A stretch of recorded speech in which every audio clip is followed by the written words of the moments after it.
I am dying to know exactly where we stand with the Jeep in its mechanical condition. I've gone around and PB blasted everything I want to disassemble in the future, such as wheel hubs, differential cover, the transmission tower, of course, all the bell housing bolts, etc. And the first thing I want to check out is the transmission. Because this is based off a Model A transmission, but it has a lot of unique parts inside of it, so I want to be sure this is even salvageable before making a decision on what I do with the Jeep. So I've been soaking it in PB Blaster, and I think it's finally time to take these 6 bolts out.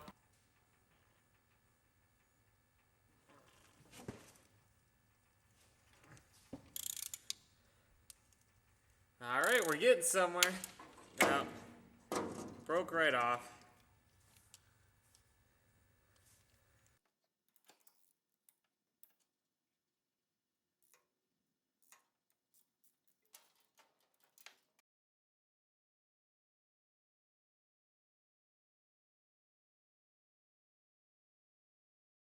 Of course, all but one bolt broke off in the shift tower, and it's going to be a little bit of pain because you can't rock it back and forth as easily when the studs of the bolts are sticking up into the tower itself. But we're going to give it a couple whacks with the mallet. Hopefully it'll free this thing up and we can pop it off.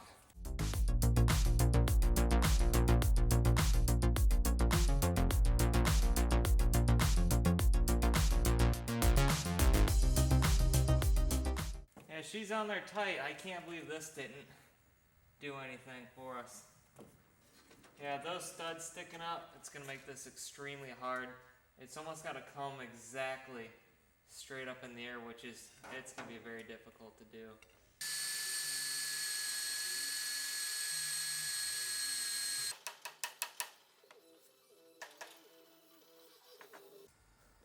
It's currently nice and sunny outside because we are on day number 2 of trying to pop this transmission cover off.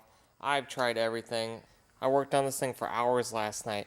Tried prying it up, trying using the air hammer, porta-power hydraulic ram, used a forklift with a chain hooked up to it. Can't get it to pop off. So I thought, well, I'll start working on other things. So I'm under here, and of course every bolt is breaking off the differential cover.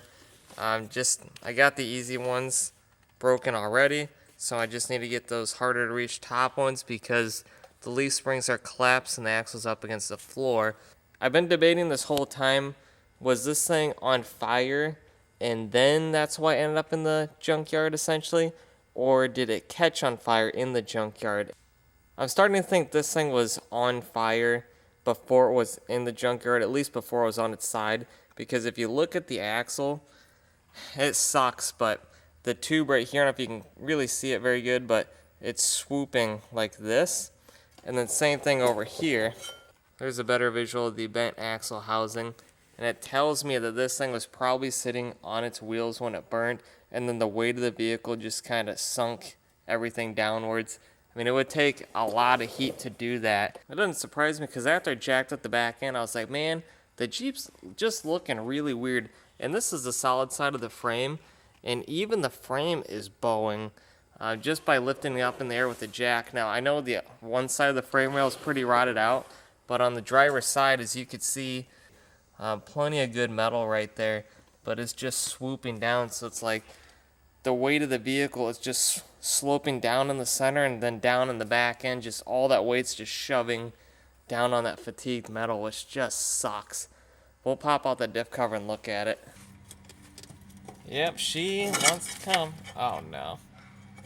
All that rust. And more. I'm getting hung up on the one bolt that I ground off, but it sticks out a little bit. Oh, please don't be nasty inside, even though... Oh, man. Yep. We knew that was going to happen, didn't we? We could never even get the axle shafts out of this thing because they're already so bent, there'd just be no way we'll be able to snake those things out of there. And this thing is just coated in rust. You know, it's going to be all pitted up. Gear's not really usable. Bearings, definitely not. It's just... And I knew it was going to happen, but sometimes there's that little piece of hope inside you. It's like, maybe it's not going to be that bad, but it's that bad.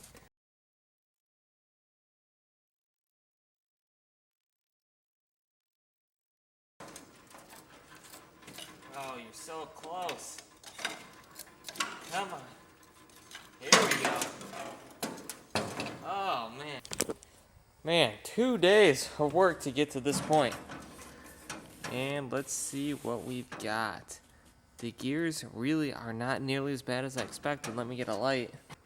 What I'm seeing here is a bunch of rust down at the bottom. I can literally scrape out with a screwdriver. The things on top look okay, but that's because they're on top.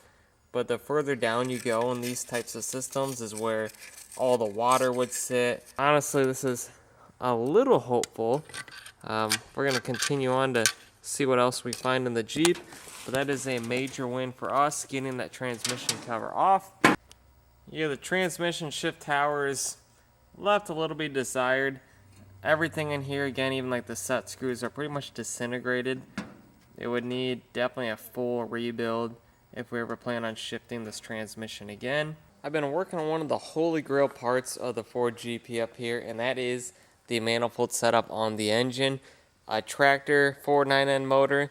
It uses an updraft carburetor, so this manifold would effectively be flipped to 180, and the carburetor would be down here sucking up into the engine. But the GP, I'm assuming for clearance reasons, has a downdraft carburetor setup, and these manifolds are super rare.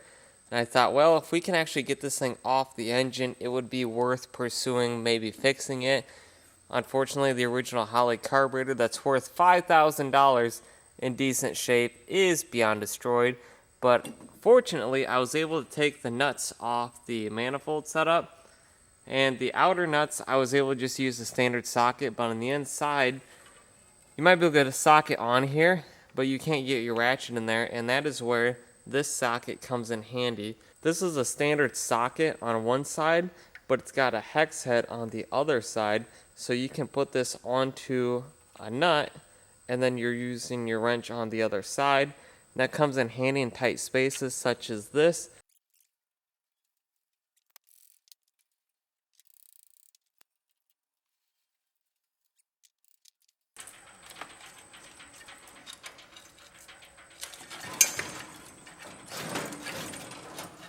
Alrighty. Alright, you guys are not going to believe what I just found out of this manifold. Clean it out over the trash can here. That is a baby mouse that was sitting inside of this thing. I think it's kind of weird because when I was working on this last night, there's a mouse running around. And I was like, well, came up from the shop, darted underneath the thing while I was working on it, and now it's trapped in the Jeep, afraid of me. However, the mouse was living inside the engine. And particularly inside the manifold here, which it had to have been getting up inside of this little port. And then the little baby mouse, the nest was right inside of here, which is crazy. Golly, there's another little baby mouse inside the intake manifold. Even after finding melted pistons in the oil pan, a frame rail that bent when I jacked up the entire Jeep, and warped axle housings, and finding mice in the intake manifold, I was still kind of bound and determined to do something with the Ford GP because it is my dream Jeep. I post on Facebook, hey, I'm looking for anyone with body panels to rebuild the body on this GP. And a guy private messaged me, he's like, hey, your Jeep is so far gone, come out and buy mine. So that's exactly what I did. I went on a road trip that night to pick up the secondary Ford GP as shown in this video here. I did an entire walk around video of this Jeep after I purchased it, but somehow I deleted the files. I don't know where they went. I don't know, the first GP, it had the really cool story behind it. It had a really cool look to it being burnt up and rusted. The second GP just didn't do it for me.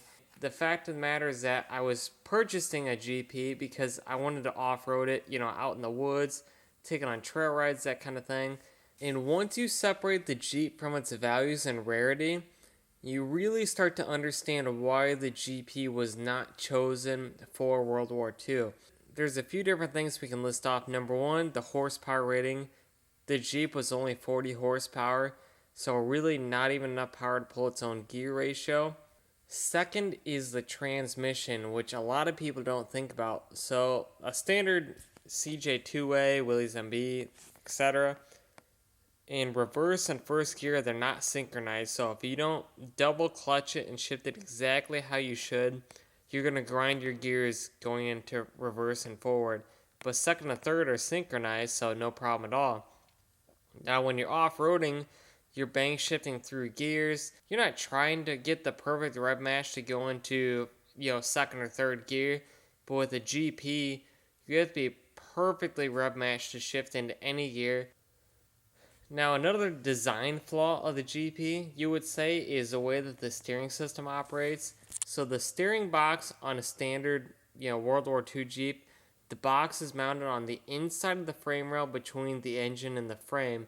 Now, on a GP, the steering box is mounted on the outside of the frame, and the steering linkage runs underneath the frame rail to connect to the front axle. This is a critical hit point when you're going over obstacles such as rocks and dirt mounds, that kind of thing. And it'd be the first piece that gets bent up. So in conclusion, the first GP, you really run into the problem where what is left after you get it running and driving?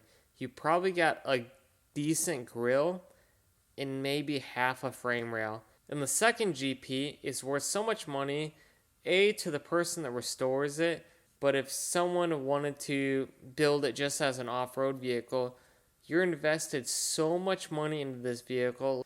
So you're off the bat 10 grand. You need an engine that's 11 grand. You need tires and wheels and a fuel pump and a fuel tank and fuel lines and ignition system and a battery, all that kind of stuff.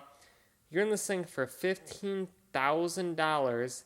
I decided, you know what? It's just not worth my time to do these things. Now, what happened to both these Jeeps? Well, the second GP that I bought went out to a really great guy out in California.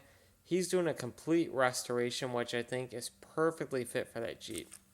Going on Facebook, David Adams has probably the most diverse and largest Willys Jeep grill collection in the world. I messaged David and I said, hey, I got this extremely rare prototype Jeep with an original grill. Do you want it in your collection?